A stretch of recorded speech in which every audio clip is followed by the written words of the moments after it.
ఆ చిన్నమ్మకి మహా దొరదగా ఉంది. ఎట్లాగని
All right. Can you guys hear me? Good. All right. Thank you. Uh, if you could, please turn on your webcam. This makes really creates more of a field of all of us co-presencing together, and also it will help you get way more when the camera's on. You just participate in a different way, and Anand's style of teaching is particularly interactive. So that's number one. And uh, I've we've now done five class. Anand and I have done five classes together. So probably heard me talk about Anand or even been to some of those other classes. But yeah, I've spent my whole life just really passionate about and investing in learning and personal growth, and working with Anand has been one of the best investments that I've ever had. And just his sessions are something I always put first in my calendar every week. It's hard to describe the value, the way he provides the value. And I'll just say the best way I thought of before this call saying it is that sometimes in life we want to get something, and so we take all these actions. We read books, we talk to people to try to make it happen. And certain things just we can make happen. And there's other things which are really important to us where we feel stuck. And that could be in our relationships, with well-being and our career and our self-confidence. And after a while of trying a lot of things, we almost get a learned helplessness around it, and kind of just accept that this is a thing that won't move in our life. And at that point, it's almost like you have to put a prayer out into the universe and just hope that if this thing is supposed to move, it will. And I think one of the things that makes Anand really unique is he really understands how to work the dynamics of these patterns of becoming and the deeper layers of the onion at that outer root cause level, where a small, sometimes even almost effortless change can change the dynamics of the whole system and who you are. And I'm curious what you think about that, Anand. But that's one of the best ways that I feel like I've had of describing the impact. And I think another aspect that is unique about Anand is a lot of times when there's a coach or a teacher, somebody who's figured out something, and I know I sometimes fall guilty of this. You're teaching at a very cognitive level of here's how to get to where I am. And I think one of the things that's unique with Anand is he really senses where you are, and almost is speaking to your nervous system first for a whole body transformation rather than just your head, where you kind of understand it, but then you're actually not making it real in your life. So I feel grateful for Anand for offering to or accepting the invite to collaborate and do these classes for the Blockbuster Blueprint newsletter once per month. And excited for this is the first one. If you want to learn more about Anand, you can go to his website at developmentalmastery.com. And then he also just started a Substack. So if you want to subscribe there, and you can go to the link that I just put in the chat. So with that said, I'm going to give it over to Anand. Anand, are you there? And thank you I for joining us. I am. Firstly, thank you for that um, uh, glowing introduction. I often say that the training. So, for example, today I'm going to say some things, but the training exists between us. The training is what you do with what you hear here, which is an interaction between what happens here and your own nervous system. And in that, Michael's sincerity is starting to sound like a love fest, but that's why not. Michael's sincerity and openness to learning is an equal amount, if not a significant factor in growth and transformation and the evolution that he is experiencing. And it's for me, it's a delight to be with someone who's that open. So here's what I would encourage with everyone here, which is that for the next couple of hours or so, hour and a half, couple of hours that we're together, that if you put your feet on the ground just for a moment and be open to the possibility of your own transformation, which is taking in whatever this input is, these pixels on a screen and these sounds, and that what your consciousness does with them is something useful to you. We all come here with questions, with desires, with intentions to learn something, experience something, know something, have something happen. And so if you just set that intention for yourself, that in this moment, however this information, this experience comes in, the part of your brain that knows how to process that in a way that's useful to you comes online. Right. So is that a yes? Does that sound good to you? So there's no philosophy here I'm not selling any ideology. It's the hope is that something here catalyzes a transformation or change in the way you experience the world in a good way. All right. So thanks for putting the links in the chat. I suppose you should hear some of you. I know some of you, but I suppose you should hear what I have to say first before you decide whether you want to go and have a look and see more. All right. So this whole series is on, broadly speaking, well, the topic is augmented awakening. And this is in this world of AI that we've now kind of come into in the last couple of years. Many people are going for implicit assumptions, automatic assumptions about what we use these tools for, right? So content generation, problem solving, and this is all fantastic, right? How can we use these as tools to facilitate the things we want to do? There's another major major application, I think, that it's coming, right? But it isn't quite there yet, and Michael's gone deep dive into it, which is to utilize what's happening in AI to augment our own intelligence. None of this kind of we talk about AGI, artificial general intelligence. When will the computers get smart enough to make themselves smarter to the point where we get artificial superintelligence?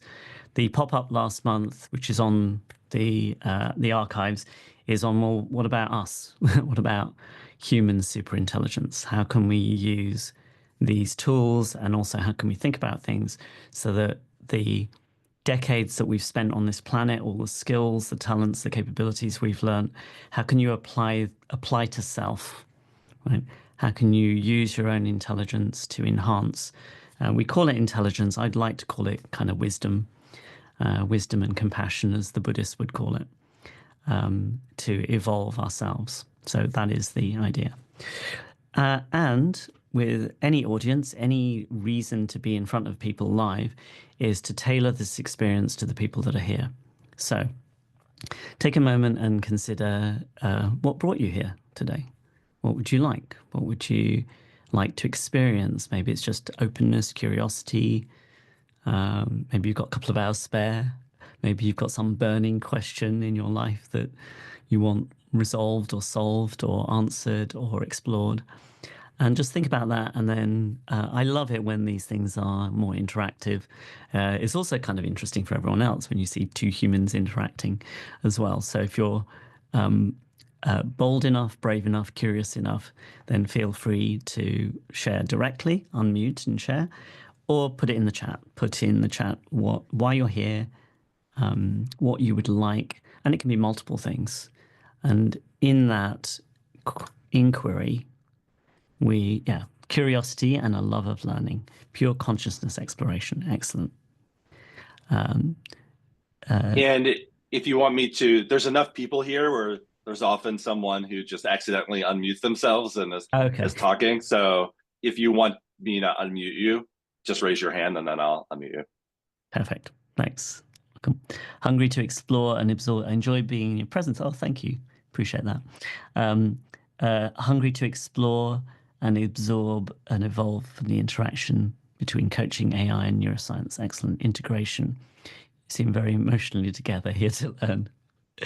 Yeah, I mean, I tell you what, in terms of my own life, the reason I went on this journey myself is for about the first 3 or 4 decades, I was pretty dysregulated.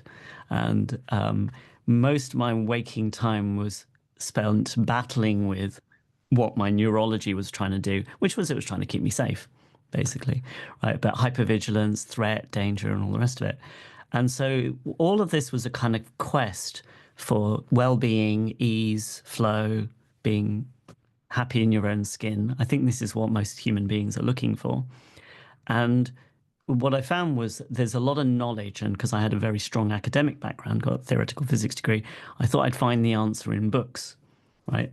And it kind of is. There kind of is answers in books, right? But there's an interesting thing between what might be called epistemology and ontology, which is the ability to know things compared to an exploration of your way of being, right? And no amount, how many people have done this? No amount of reading about, calm and peace and things like that. Potentially, some of it works, some of it shifts into your way of being. But how many people know more than they're demonstrating in the life, in your life, right? Have more theory than embodied experience. All right. So this is what we're going to kind of talk about today. Smartest possible way and inspiration, how to use AI to accelerate my consciousness development. Excellent. Heart-guided use of AI. So in a way, what we're going to do today is to change us so that we see differently so we can use AI differently. Does that make sense? Yeah. All right. How to use AI to work on narrative shifting, overcome limiting beliefs. Excellent. Let me just go back a little bit. There are things I know I need to do to improve, but somehow I've not been able to do them. I want to explore why, right? So I might come back to that actually. So think about this, that there's a foundational assumption in there, which is if I know why, then I'll be able to do something. This is kind of cause and effect modeling, Newtonian kind of understanding of the world, right? Which is if I can explain it and if I can understand it, then I'll be able to do it. The interesting phenomenon about human beings, if you think about it, you've learned you learned language without ever knowing, the rules of grammar or setting it as an outcome or a goal, right? If you think about how you learn to ride a bike, it is this embodied, implicit learning that happens when you're engaging in experience that doesn't necessarily require what the Western world has as predominantly as the mode of teaching, which is here's the theory, here's what I'm going to show you, and then here's what you're going to learn, right? So sometimes you don't need to know why. This is a weird phenomena, right? In trauma resolution, the modern understanding of trauma resolution is that you do not need to know why, the narrative of what happened in order to reorganize our nervous system and our neurology. If I went to a personal fitness trainer and the first session, he said, okay, we need to understand why you're unfit, right? And that's okay, right? We might need to understand what's getting in the way, right? However, if he spent 6 or 10 sessions doing that, I think you'd be kind of wanting your money back, right? Because no amount of understanding why you're unfit is the same as doing exercise and engaging the activities that get you fit. Does this make sense? Making that distinction, right? How many people have done more learning? If we're in personal development, this is the disease of personal development. How many people have it's something else I'm missing, something I don't know, something that I need, right? Whereas just a few practices engaged with every day, and we can talk about that, can make profound difference. I met somebody who he said, the single difference about me compared to many people with personal development books, is people in personal development, is in the books in the back. There's exercises. He goes, I did all of the exercises, right? This is a major piece. I'm interested in developing an app that combines journaling with AI, interactively using some specific psychological protocols customized to individual specific needs. Fantastic. Very much so. Brilliant. So that would be an example of then using AI to create a tool to support people in evolving themselves. Okay. All right. Here's the main theme that we're going to talk about today. And hopefully do it in somewhat experiential way. Let me just check I didn't miss any others. If I did, I apologize. Me is more theoretical than embodiment because of trauma. Yeah. So when it comes to the cause and effect modeling of I can't do X because of Y, right? the most challenging area to do this in is in the area of trauma, right?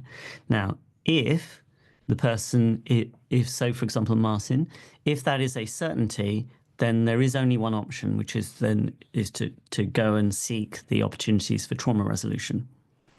But it is kind of odd in our world that sometimes people in extreme circumstances go to war, potentially have PTSD, and some of them come back to their home country and they're in a context and an environment in which, for whatever reason, they experience something called post-traumatic growth, right? Where their nervous system, their consciousness starts to work through everything that happened in a way that's meaningful and grows them beyond where they were. I'm reminded of the example. Do you remember the actor Christopher Reeve who played Superman? And he had an injury, he came off a horse and was paralyzed from the neck down. He made a very odd statement, which is he said, my life didn't really begin until then. Right. So it's kind of an interesting idea that our experience often and how we feel, we are certain and sure that it's a response to the circumstances we were in. And there's some truth to that, obviously, right? But it's not the whole story, because us as meaning-making creatures have a lot to do with what we experience. And that's what we're going to be looking at today. What are the lenses and the perspectives we're kind of looking at through? All right. Anyone who wants to share? I experienced PTG after the suicide of my son. Right. So in incredibly adverse, and I'm sorry to hear that, by the way, but incredibly adverse and challenging circumstances, one of my family took her life. The response to it, and especially all of this work and these frames and perspectives and making meaning, is that we can catalyze adversity. This is what's amazing about human beings. Catalyze some of us, and not everyone, and attitude has a significant piece of it. There's also some randomness in it. This is a weird phenomenon with human beings, that some of us are lucky enough to have the motivation to transmute these experiences into something meaningful and healthy for us and in the world as an adaptation to what happened. Right. And in a more general sense, have people heard the phrase, the gift becomes the curse becomes the gift? Right. Everything I do now is a consequence of having suffered for a few decades and going, I need to fix this. I need to figure this thing out. Right. A cosmic gift. Yeah, that's a frame, the way we can look at it. All right. So what we're going to look at today is a general theme setting us up for the whole year of going meta. You know, what does this even mean? Right. So there is a developmental researcher called Robert Keegan, which comes out with this convoluted statement, which is the subject of one level of development becomes the object of the subject of the next level of development, right? So I'm just really glad that that's perfectly clear and makes total sense to everyone, and so we can just move on, right? Okay, I'll work on my humor. Okay, so the idea there is that the subject of one level of development, i.e. when I'm in my experience, right, I can't see the water I'm swimming in, you know, that metaphor of a fish.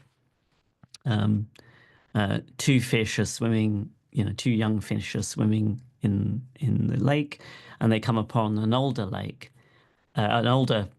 fish, right? And the older fish says, how's the water up there? And the two fish swim by. One says it's fine, and as they go further, the other fish turns to the first fish and says, "What's water?" Although I prefer a different joke, which is two fish are in a tank. One says to the other, "How do you drive this thing?"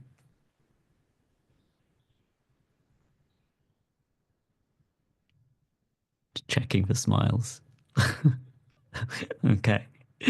All right. So we make assumptions, right?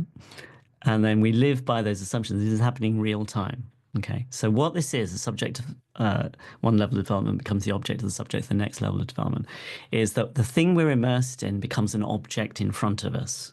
So we can see it, something we couldn't see before. And now we are the new subject that can see that.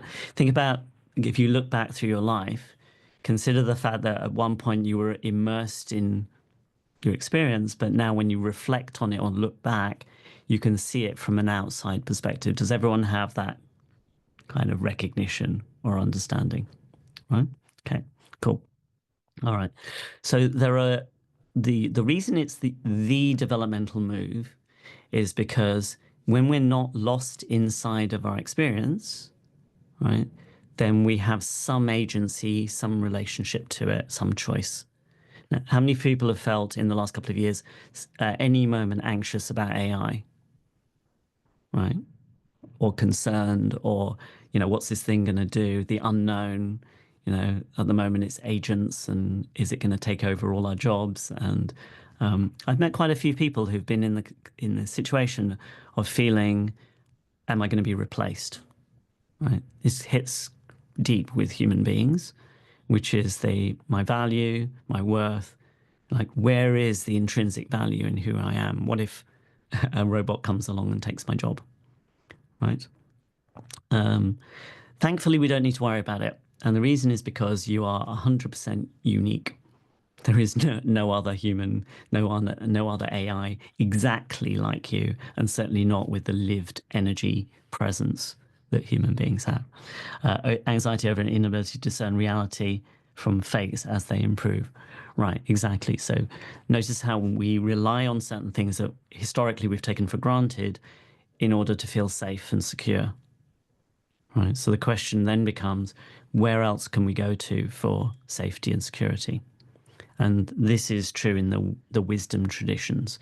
So your Buddha nature, or if you're a Christian, what is the essence of you that's in the world but not of it? Okay. So we need to notice something about this intro, right? How many people are going, where is he going with this? Right. Okay. So there is a certain thing about the engagement with experience, which is that if we know exactly what's happening, a part of our brain kind of shuts down, goes, oh, yeah, I know that. Right. So the person who sits at the checkout counter in the supermarket, it's efficient to not have to go, oh, wow, this unique combination of things in my shopping cart, in this person's shopping cart, have never come past before. Right. This is the Zen master who's at the shopping cart goes, every day is fresh. Every day is new. Apart from one bloke who comes in every week and gets, a ready meal and 4 cans of lager, everyone is different. Every single tray and trolley is different. James Joyce said this. He said, I never met a boring human being because of the lens he was looking through. Right. Now, one thing about when you have new information like this for, let's say, 20 minutes or so, and it's not clear where it's going, there's a feeling that comes with it, right? And there's a part of us that knows how to pattern information and suspend meaning